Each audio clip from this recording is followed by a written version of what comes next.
Hello, everyone. Again, this is Dr. Kim's Scholarship and Journey. I'm going to help you where I am in the series of the parables of Jesus, which I started about 2 weeks ago. So far, I made 5 parables and in Mark, most of which are also found in Matthew and Luke. So 5 parables we studied already, okay? The sower's parable and the seed growing secretly in Mark, and the mustard seed found in all 3 synoptic gospels, and the parable of the tenant, quite different parable, and also the parable of the budding fig tree, which deals with eschatology.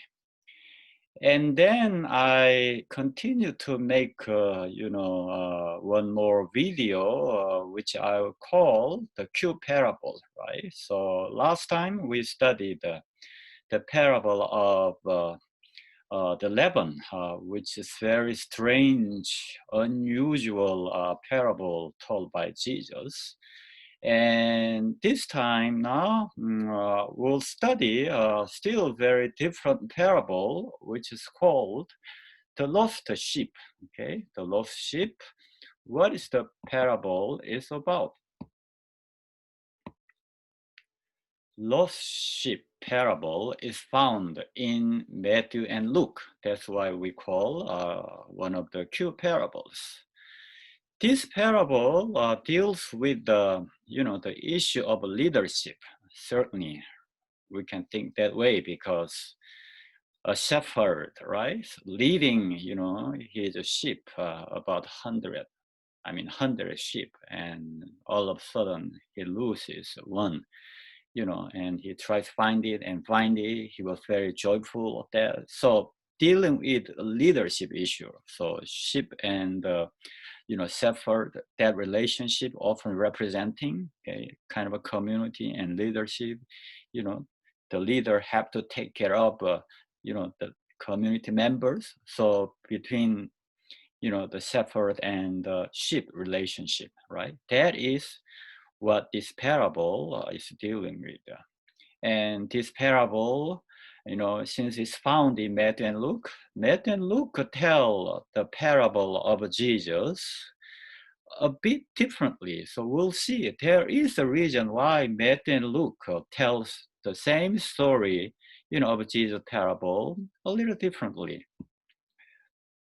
So first of all, let's read Matthew 18th chapter, 12 through 14. What do you think? So this kind of asking, right, the audience, what do you think? If a shepherd has 100 sheep, very symbolic number, 100 sheep, and one of them has gone astray, does he not leave the 99 on the mountains and go in search of the one that went astray? In search of the one that went astray. And if he finds it, truly I tell you, he rejoices over it more than over the 99 that never went astray. It's interesting. So it is not the will of your Father in heaven that one of these little ones, notice here the phrase, one of these little ones should be lost. In other words, God does not want even one of these little ones be lost. Now let us see what Luke tells us, right? Basically the same source story is told quite differently from Matthew. So he told them this parable. Which one of you having 100 sheep and losing one of them? Or he's losing one of them, right? Losing, not gone astray. But Luke says, one sheep was lost. We don't know how, why. But does not leave the 99 in the wilderness. Oh, we'll see later, but Matthew says on the mountains, but Luke says in the wilderness. And go after the one that is lost. Again, is lost, not went astray, but that is lost. The lost, that's big theme actually. We see quite often the idea or theme of the lost in Luke anyway, but here's the parable, right? It's told this way to fit in a Lucan context somehow until he finds it. When he has found it, he lays it on his shoulders. This is new information, right? Matthew doesn't say, but lay it on his shoulders and rejoices. And when he comes home, he calls together his friends and neighbors. This is also new information, right? He's overjoyed. He's overjoyed. So calling together his friends and neighbors, saying to them, rejoice with me, for I have found my sheep that was lost. You know, when you hear this sound familiar? Is this sound familiar? When you hear another parable in Luke, right? The lost son, the father, lost one son, right? The son left his home, but eventually he came back. So the father, right, was rejoicing over his son who returned. Similar phrases here we see. Rejoice with me, for I have found my sheep that was lost. Just so I tell you, there will be more joy in heaven over one sinner who repents. How interesting. Mark, in Matthew doesn't say one sinner, but here we have a new wording, new word, right? More joy in heaven over one sinner, not just a sheep, one sinner who repents than over 99 righteous persons who need no repentance. So as you see here, in overall, Luke emphasizes the theme of the lost and also sinner and repentance. That's Lucan themes and vocabulary were incorporated in this parable. So in more detail, we'll see the differences between Matthew and Luke. Matthew, a sheep went astray, right? Went astray. For some reason, went astray. Something wrong in the community, right? Somehow led astray, went astray. But in Luke, simply a shepherd lost one, right? Lost one. We don't know why, how, but lost one. And then in Matthew, the shepherd leaving 99 were on the mountains, but in Luke, in the wilderness.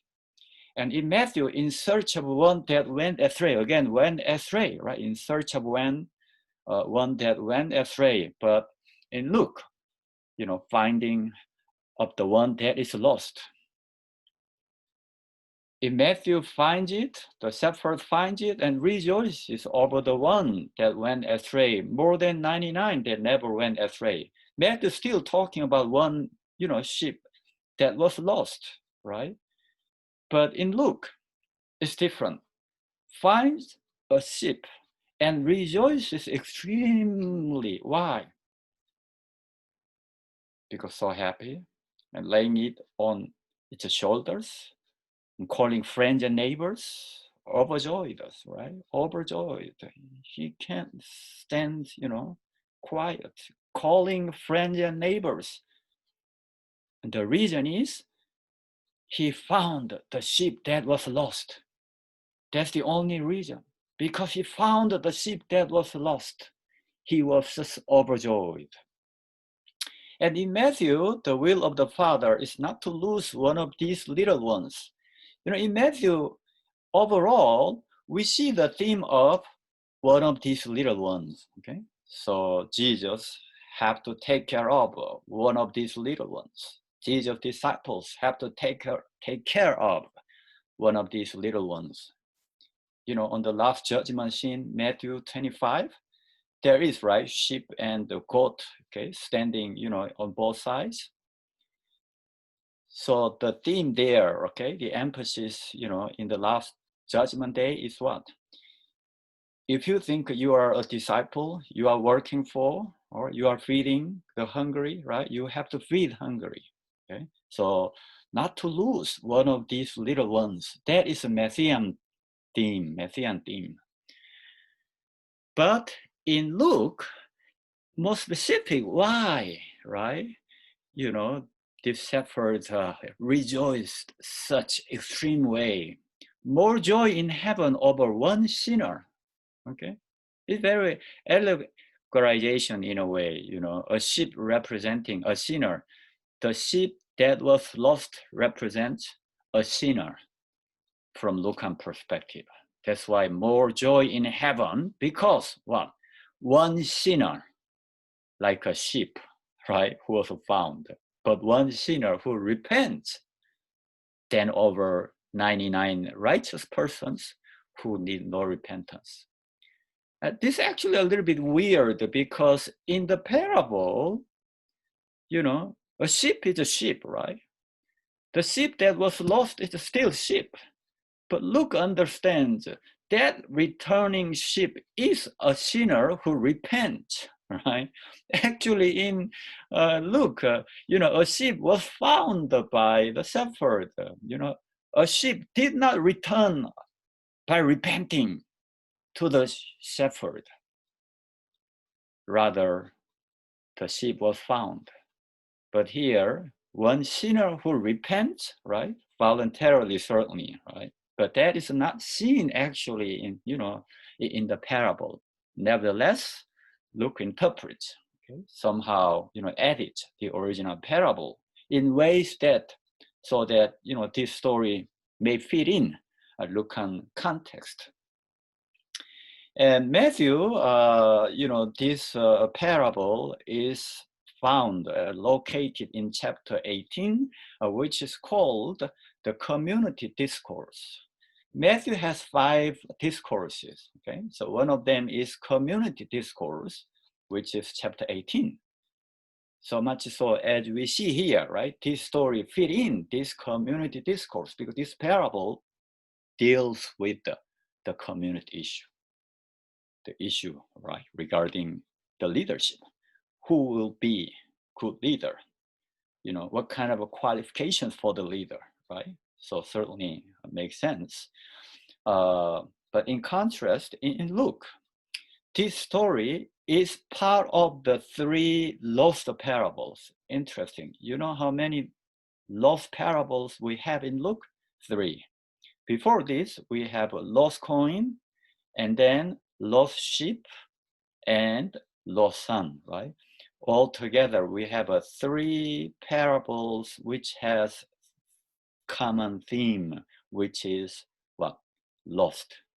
Lost coin, lost sheep, and lost son. Quite interesting, right? And look, this is actually the Lucan theme, okay? Lost.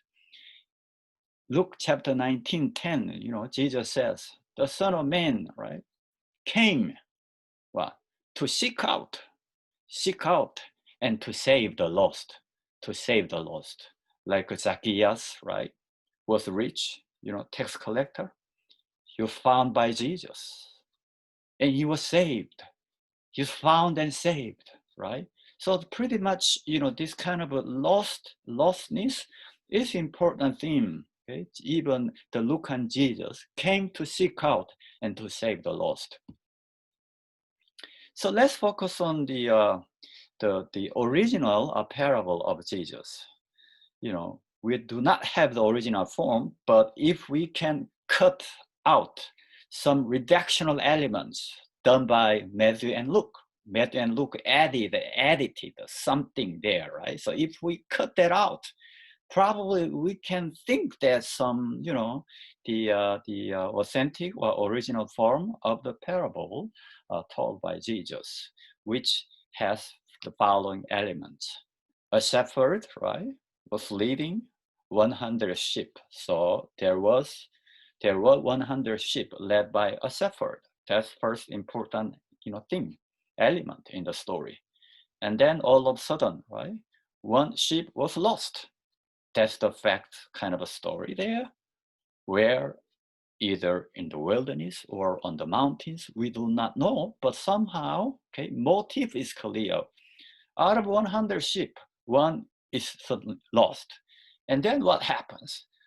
The shepherd does not go on, without knowing the loss, but immediately knowing, okay, he lost. and he tried to find it with every effort. That's another element in the story. And the final scene is what? Found it, finds it eventually, and then there was great joy, right? So this kind of a plain elements were part of the original parable. Otherwise, Matthew and Luke somehow colored a little bit, right? Changed a little bit to fit in their theological setting and the community setting. So hearing from Jesus and our reflection, this is the final slide. The importance of one lost or one led astray in the community.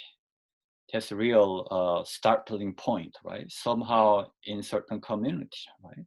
The leader or the community as a whole doesn't care much about what? One lost. Probably something that's negligible number, insignificant. We should go on without one because that one went astray. We don't need that one. We should go on without that enemy. That kind of sense, right? But this parable somehow reminds us that even 1 out of 100 is lost or led astray is great thing. I mean, big thing. We have to take an action to find it and restore it into the community. The other thing that we have to know is that the shepherd notices immediately the loss of a sheep. How come? This actually very startling point for me, you know. It is amazing how immediately the shepherd noticed the loss of a sheep. That's not easy, you know. He or she, right, the shepherd, would have proceeded, you know, moving on without knowing, without noticing the loss of a sheep. But the shepherd noticed. That means somehow what? He or she, the shepherd, was very watchful and keeping eye on all the sheep. Keeping an eye on all the sheep, right? That is really what the leader should look like. Watchful for his or her members all the time. You know, must know what's going on, what happened.